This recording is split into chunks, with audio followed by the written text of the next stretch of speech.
ایک اہم ترین حج کا پہلو، اگر میں صرف یہی بیان کروں تو روح حج کے لیے کافی ہوگا کہ حج کا مقصد امت سازی ہے، امت بننا، ہمیں امت کے لیے ہمیں انفرادی وجود اپنا فانی کر کے اجتماعی وجود میں بدلنا ہے۔ یہ انجم 7,000 انجم ڈوبیں گے پھر امت کا سحر پیدا ہوگا، ورنہ امت کبھی بھی نہیں بنے گی۔ اسی طرح یہی چکر لگے رہیں گے، ایک نسل گئی پھر صدیوں سے حج ہو رہا ہے۔ میں نے پہلے گفتگو میں کہا تھا جاہلیت کے زمانے میں بھی حج ہو رہا تھا، اس حج نے ان لوگوں کو کیا فائدہ دیا؟ جاہلیت کے زمانے میں جو حج تھا، اس حج سے وہ کہاں جا پہنچے؟ کہیں بھی۔ ابھی تک جو حج ہوا اس کا فائدہ نظر آ رہا ہے، یہ 5 اسٹار ہوٹل بنے ہوئے ہیں، ملٹی نیشنل کمپنیوں کا کاروبار چل گیا ہے، چائنا کے جتنا ریجیکٹ مال ہوتا ہے سال میں وہ سارا یہاں بک جاتا ہے۔ یہ حج ابراہیمی نہیں ہے، یہ چائنا حج ہے، چونکہ حج سے جس کو فائدہ ملتا ہے اسی کا حج ہے وہ۔ اسلام اس حج سے کتنا آگے بڑھتا ہے، مسلمان اس حج سے کتنا آگے بڑھتا ہے، عالم اسلام پہ اس حج کا کیا اثر پڑتا ہے، کسی شعبے میں کیا اثر پڑتا ہے؟ تجارتی حج ہے، اقتصادی حج۔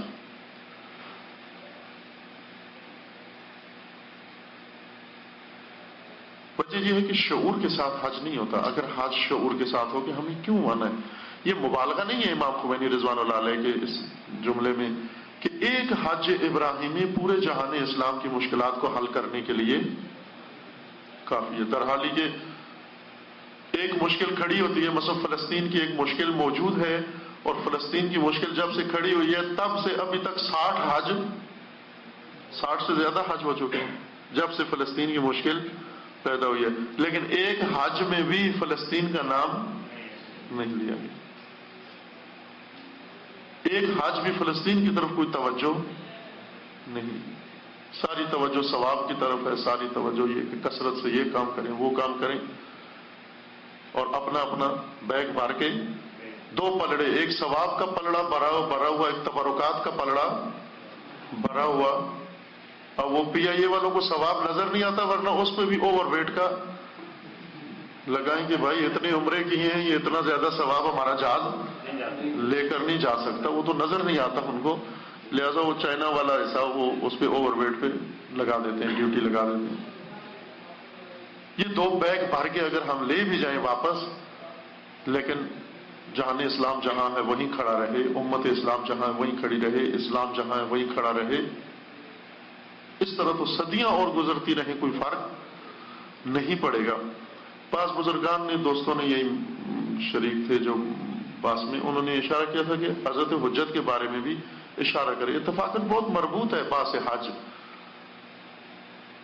مسئلہ انتظار سے، لیکن نہ جس طرح سے ہم تصور کرتے ہیں، سوچتے ہیں، وہ بھی ایک عجیب تصور ذہن میں بنا ہوا ہے کہ یہاں پر حج آئیں حاجی اور دیکھیں کہ امام یہاں موجود ہیں اور ڈھونڈیں امام کو تلاش کریں، نہ ایسا نہیں ہے تصور، نہ حج اتنا سادہ ہے، نہ امام اتنا سادے ہیں، اور نہ غیبت و انتظار اتنا سادہ مسئلہ ہے، یہ راز خدا ہے۔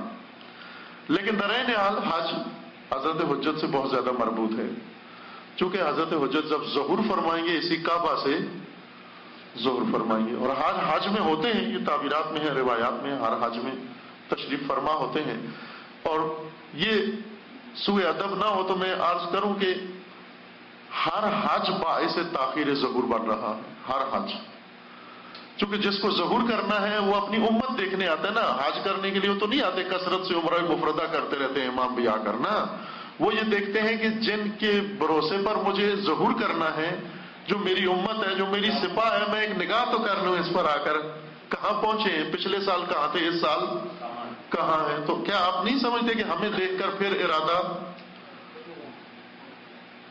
ملتوی ہو جاتا ہے؟ بہت شدت سے رابطہ ہے۔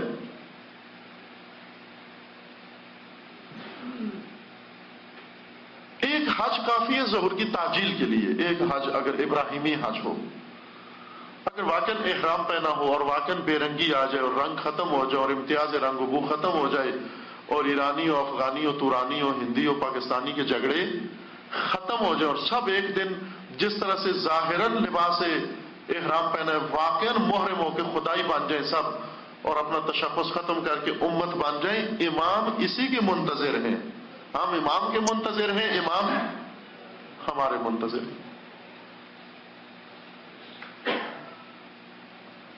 امام اس لیے بعض اوقات کہتے ہیں علامتیں، ایک موضوع چھڑا ہوا ہے بہت زیادہ کہ علامتیں ابھی پوری نہیں ہوئی اس لیے ظہور نہیں ہو رہا۔ ان علامتوں میں سے بہت ساری گنتے ہیں، عبداللہ کنگ عبداللہ ہوگا اور مشرق میں یہ ہوگا، مغرب میں یہ ہوگا، فلاں ہوگا۔ وہ چارٹ کتنی دفعہ پورا ہو چکا ہے علامتوں کا، بالکل فل کمپلیٹ ہو گیا، ظہور نہیں ہوا۔ علامتوں سے نہیں ظہور ہوگا، اسباب ظہور سے ظہور ہوگا، نہ علامات ظہور سے ظہور ہوگا۔ علامات ظہور مثلا سوال کے طور پر کہ امام غائب کیوں ہوئے؟ اس لیے کہ عبداللہ نامی اس وقت حاکم نہیں تھا، لہذا امام نے کہا جب تک عبداللہ نہیں آتا میں ظہور نہیں کروں، یعنی عبداللہ نہیں تھا اس لیے غائب ہو گئے۔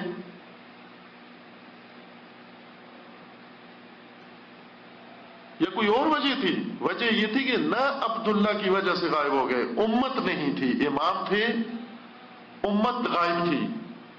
ابھی ہم کہتے ہیں امام غائب ہے، امام حاضر ہیں، امت غائب ہے۔